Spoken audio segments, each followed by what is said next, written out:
Hey guys, I'm Shar Pittman here, and we're here with Taylor Johnson, episode 15 already with Woman of Purpose. And so thank you for joining us. And we're going to continue our topic of self-worth, the importance of having a healthy value of ourself.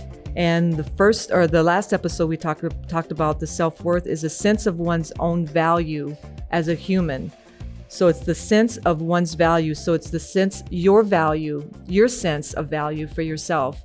And we talked the last episode of how we find our value a lot of times through people, through nowadays social media is a huge thing. You know, I noticed that a lot where it's like, you know, you go back to look to see how many likes you got, you know, you have on this thing and that thing. And that can be detrimental to somebody that struggles with self-esteem, you know?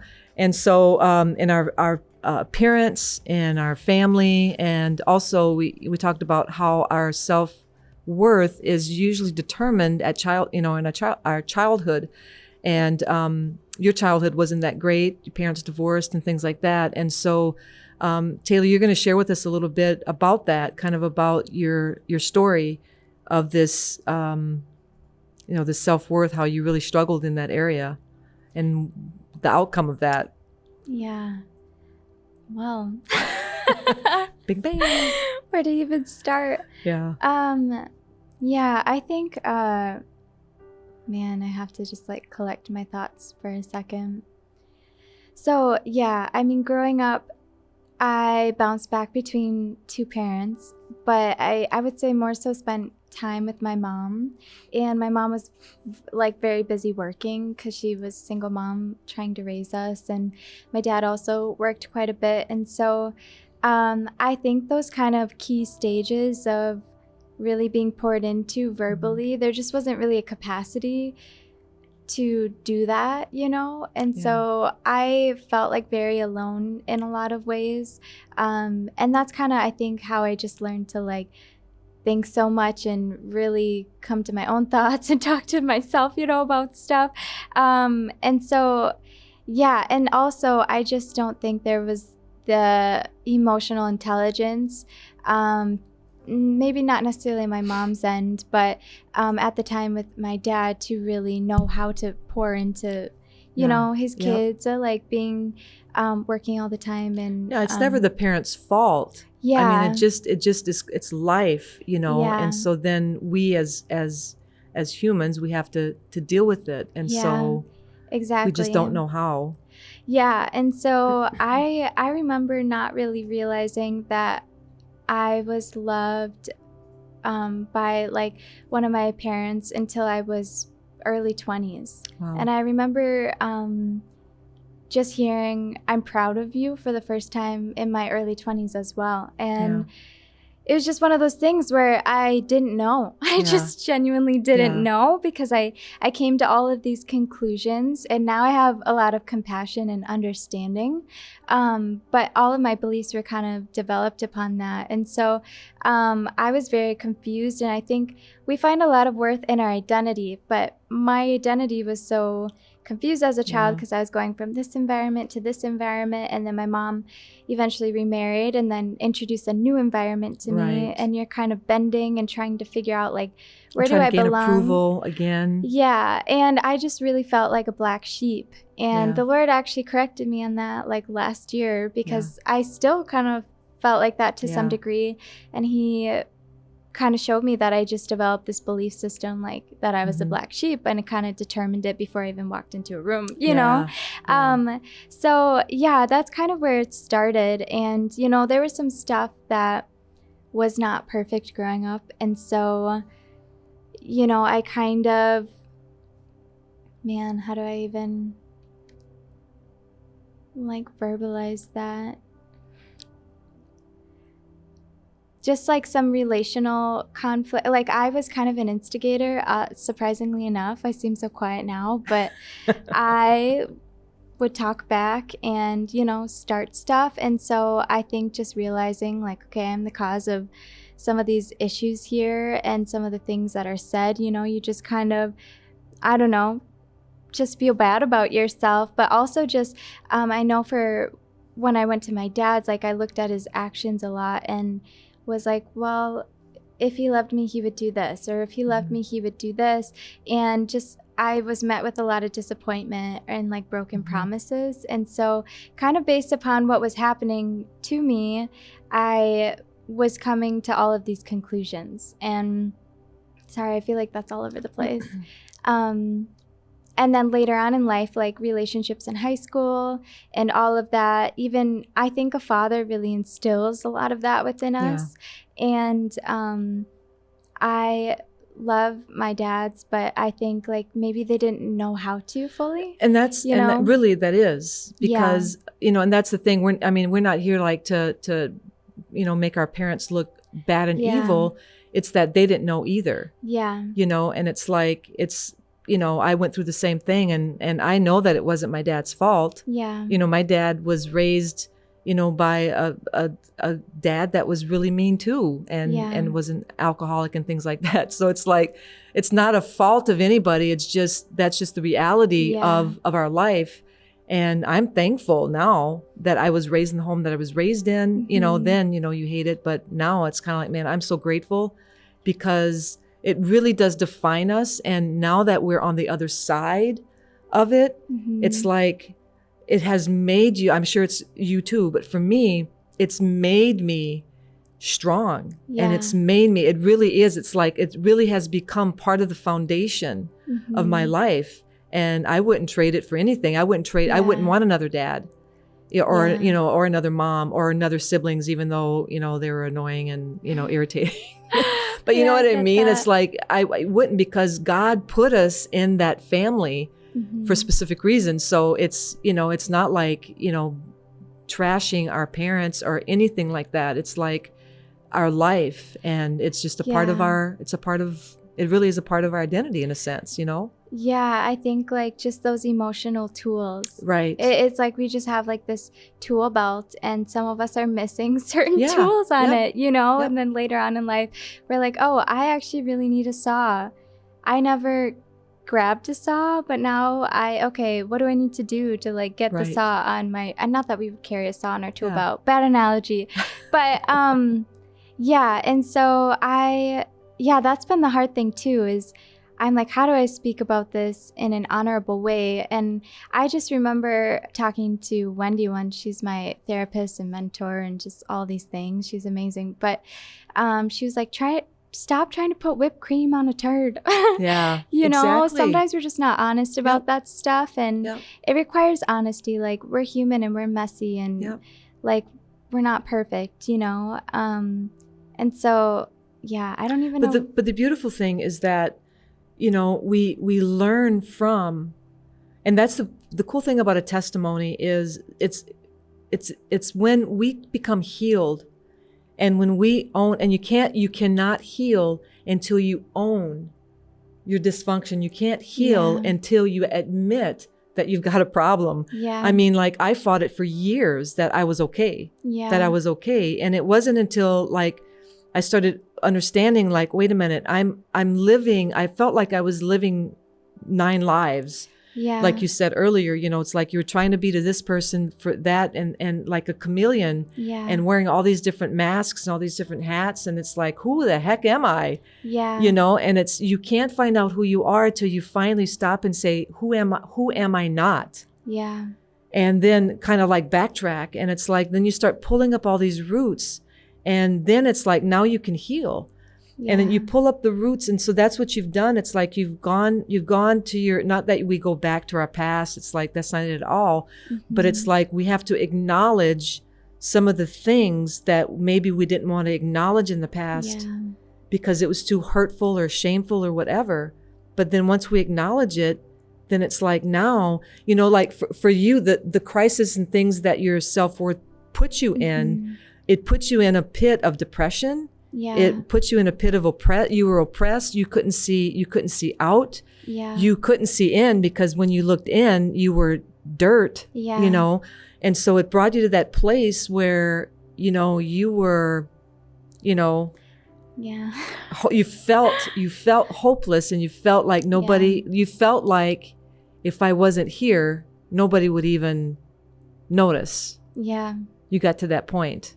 Yeah, I got to that point like 3 times in my life. The first time was in 7th grade, and I remember the catalyst. My grandma had cancer and she had died, and was having some like just things at home that were hard, and then kids at school would like talk about me because I was sad all the time, but I didn't like know how to like deal with my sadness. And so I remember a classmate of mine saying, wouldn't it be funny if Taylor choked on this or whatever? Or Taylor just cares about herself. And which is crazy because I really do care about people. But when you're trying to like figure out who you are and what you're valued, like it gets really confusing inside. And you junior just don't high know how to already is be. confusing. Yeah. You know. And so I remember that was like kind of a time where I just was like, I think the world would be a better place if I wasn't here. Another time was in high school, and something actually happened with my family, and I just felt like so deeply hurt by that. And then there were some other things like going on. My grandpa died, and just emotionally I was not stable. And so all it took was like one thing to really happen with my family, and I was like, I just want to die. I remember driving on the road, and I closed my eyes, and I just was like, maybe I'll drive off the road, you know? And I didn't, because Jesus, and it was a curvy road, so I very well could have, but like, and then the third time, something happened in my life, and it was just kind of, it was like very hard for me, but it was kind of like that last straw that just completely broke me. And I just remember for probably like a year and a half, I just really struggled with such deep depression. I think it was kind of already there. Yeah. Just because of all those things I felt about myself.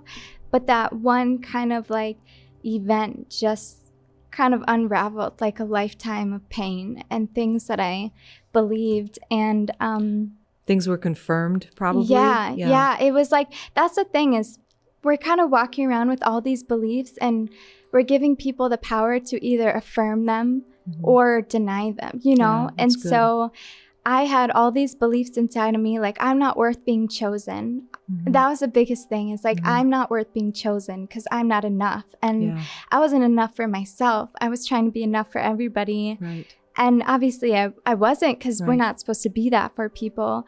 And I had so many needs that weren't met, you know, in my childhood, like emotional needs and whatnot, that I didn't know how to even acknowledge, like, you know, that I had an issue and I need to fix it and it's worth fixing. You know what I mean? Yeah. And so, like when I was 19, or maybe I was 20, I fell into like a really deep depression. And I just remember it was hard waking up in the morning. I would like wake up and I'm like, oh my gosh, I have to get through another day. Like I couldn't even comprehend getting through a day, but even just getting through the next hour, you know? And it was just like this hopelessness that I felt inside. Like I just didn't really want to fight. And I was still showing up to life. It's not like I wasn't, but the way I was showing up to life was maybe not great, but I just didn't have a will to live, you know? And it was because of like these things that happened to me. I like let them kind of tell me something about myself. And because life just kind of wasn't going how I thought, I just didn't want to be in it anymore, you know? And then fast forward, like I'm still going to church. Still, I remember even like being on worship one night, and I was like trying to worship. And I just had all these thoughts like, you should just die, you know, like you shouldn't be here. And I'm like, I'm worshiping the Lord. And I remember like walking in my car, and I was like sitting there holding my wheel. I'm like, Lord, I need help. Like, I need you, you know? And somebody drove around the block and was like, the Lord told me that I should come here and talk to you. And then it happened another time. It was like a worship night. And same thing, like these thoughts were bombarding my brain, but I didn't have any value for myself, so I couldn't really combat them well. And I remember like driving to the lake, and I was like, Lord, you can save me, you know, because I had thoughts all the time of just like, you should just take some pills and be done with it. Like, just, it's better for everybody. Like, you're such a mess. You know what I mean? And so I like drove to the lake and I was like, Lord, you can save me. And I didn't hear anything. And I just got angry. I was like, fine. So I drove home and I sat on my bed and I grabbed like Tylenol and I just like dumped it all out. And I remember there was like something stopping me. But those thoughts of like, no, you hate yourself. Like, I hate myself so much. I don't want to be here anymore. Like, it's not worth being here. You're not worth it, you know? Like, you haven't changed by now. It's not going to get better. And so those thoughts, like, just helped me, like, take them, you know? Because it was like our hatred fuels things that aren't life. Because, like, God is life, and anything that's not life is not him, you know? And so hatred and all of that. And so I did. And then I kind of realized, oh my gosh, I do want to live. And so I called my mom and she like comes in and she's mad at me. She's not like scared. She's like, that's so stupid. Thanks, and Mom. yeah.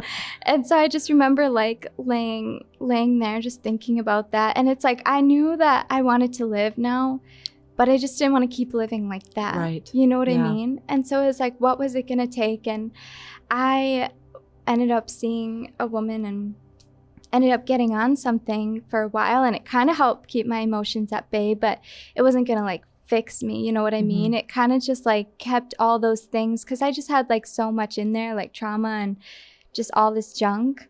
But I started to feel better. And then I got invited to live in Argentina for like 3 months.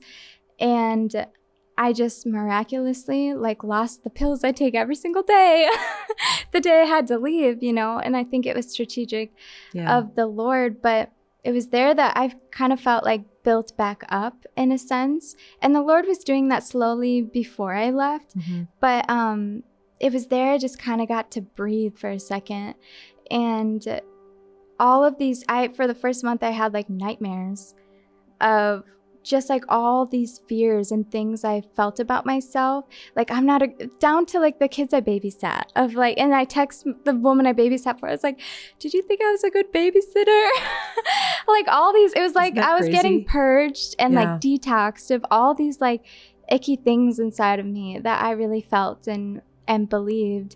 And then from there, I started just like, I would like spend time with God and I would just be with people. And I wasn't really that useful. People are like, oh, did you go over there and help a bunch? And I'm like, I mean, a little bit, but not really, you know? And I just hadn't really been in that position where it's like, Taylor, you don't need to really do anything. Right. Like just be. Because that was your whole life was trying to gain approval and performance to try to, Yeah, exactly. And so I think that concept was just super foreign to me. Of like, oh yeah, I can just be here and not really add anything.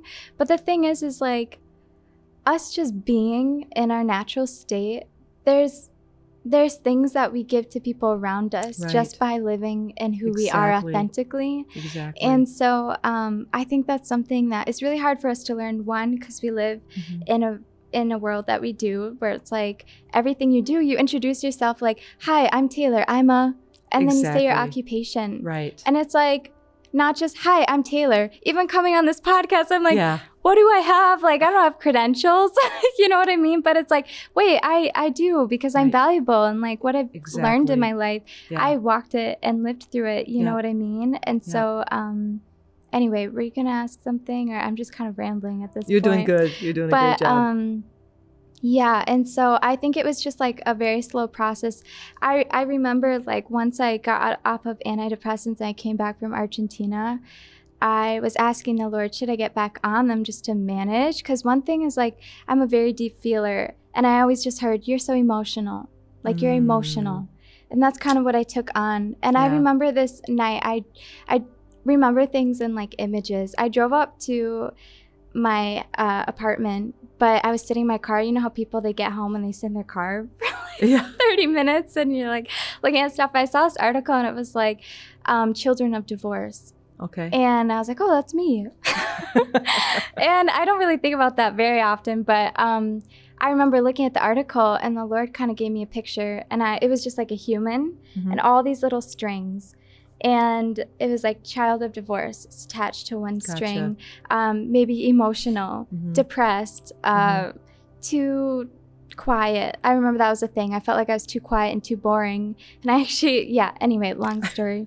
But, and I saw the Lord just taking scissors and snipping That's all cool. of them Yeah. because we're not attached to anything. Like our worth really can't be attached to anything outside of us. Right. Like it's solely based off of internal and like with God, you know what I mean? And that's really hard for us to do. And well, once we do, it's so freeing because we don't have to be anything for anybody. Right. We just need to be ourselves. Like right. that's all we have to figure out how to be Right. is like the best version of ourselves, and not even the best version to be perfect, but it's like, who did God make me to be? He knows. And that's kind of what you were saying is like FaceTime with him tells us who we are Yes. and not people. Exactly. So Exactly. Not people, not what was done to you or happened to us. And that is a big thing is because, I can imagine that as you were talking about that, you, and then all the things that are attached. Yeah. And that's what I hear a lot. It's like what I'm starting to realize is that, I hear people say, oh, I'm depressed, or I'm fearful, or I'm alcoholic, or I'm a this, I'm a that. It's like, no, those things, or I'm emotional. No, you are Taylor, and you struggle with emotions, or I'm Shar, and I struggle with fear. Yeah. Or I'm Shar, I struggle with depression. I'm not depressed because then now it tags me as my self-worth. Yeah. And that's not at all who I am. And we all, if we can take that stance of saying that my value isn't found in even my emotions, especially for women, is that my value isn't because I'm emotional or I'm sad. I heard, I was sad all the time. Yeah. So then now we look at ourselves as being sad. Yeah. And then we're always trying to performance, then be happy. But if we can understand that you're not your emotions, and that my self-worth and my value isn't found in how I feel, it's found in my very being. Yeah. Because I exist, and I matter, and you matter, and you matter. And so if you're struggling in an area kind of like what Taylor was, where she got to that point of, as you were talking, Taylor, and sharing, it was like, I heard you say, and then I was thinking, and then I was thinking, and a lot of pits we dig is the way that we think about ourselves. Yeah. Is that self-talk. Yeah. I think we talk more to ourselves than we talk to anybody else. Yeah, I think you're right. And a lot of times we would never say the things that we're thinking to anybody else. So why do we think it's okay to say it to ourselves? Yeah. Call ourselves, I don't know, I say this, I really can't, man, that's so stupid. Oh, that was dumb. You ever do that? You're doing something, you go, oh my gosh, that was dumb. Or, oh, I can't believe I was so stupid. Even in those little things, we have to realize that really can put a mark on us. So we really need to be careful on even the things that we say about ourselves. Yeah. I remember telling you, how many times did I tell you, Taylor, go look in the mirror. Yeah. Well, and you told me all the time to stop saying I was crazy. Yes. Because I was like, I just feel crazy. Yep. I just feel like something's wrong with Yep. me. And I think a lot of people feel that, like, something's just wrong with me. Yep. And it's like, nothing's wrong with you. Nothing is wrong But with like us. sometimes you're not set up to succeed. Sometimes you don't know what it is you need. And if you just get that one thing, that one tool, or that moment of healing with God, like what you think as crazy is really just something that's broken, and his healing hasn't come into that area yet. Yes, And exactly. so we can't let him into those areas if we don't know what they are, or if we don't open the door, you know. And so I think the biggest thing that you said is that when you realized that I want to live, and you realized this is really powerful, Taylor. You said, I realized I want to live, and then you said, but I don't want to live like that. Yeah. So it wasn't that your life wasn't valuable. It was the way that you were living. You didn't want to live that way. Yeah. And at that moment, I believe, is when you could actually not live like that anymore. Yeah. We have to make a determination that my value, that I'm worth, working towards feeling valuable and knowing that I'm valuable. Yeah. And so that's why I think these tools, this is so important that you shared this, because I believe that there's women watching, especially younger women that are watching this, that feel the exact same way that you do, that maybe have experienced some of the same things that you experienced. Mm-hmm. Maybe they tried to take their life, or, maybe they're thinking about it. Yeah. And here's the thing is that your life, your very being is important. You were not born by accident. And I hear that a lot. It's like, oops, they were an accident. It's like, that is such a lie, because not one life was ever conceived by accident. I believe because every life is valuable. Yeah. And so when we understand that we're valuable, but you are the only one that can believe it, because we can tell you, and we can try to pound it in your head like we did. Yeah. It's like, Taylor. Yeah. But until you had that revelation, like, wait a minute, no, I don't want to live like this. Yeah. And was it easy? No. Heck no. But now that you're on this side of it, Yeah. was it worth the fight? Oh yeah. 100% worth the fight. It's actually crazy too, because I remember I took a picture of my feet like at the pumpkin patch, and I never ever go to the pumpkin patch. But I took a picture and I wrote something on my Instagram. This is when I was like in the thick of it, right? And I was like, one day you're gonna walk into a day where you look back and you realize you're not in the same place anymore. Like, you're not there anymore. A day that you didn't really see would come. And exactly 3 years to the day, I was at a pumpkin patch again. And I took a picture of my feet.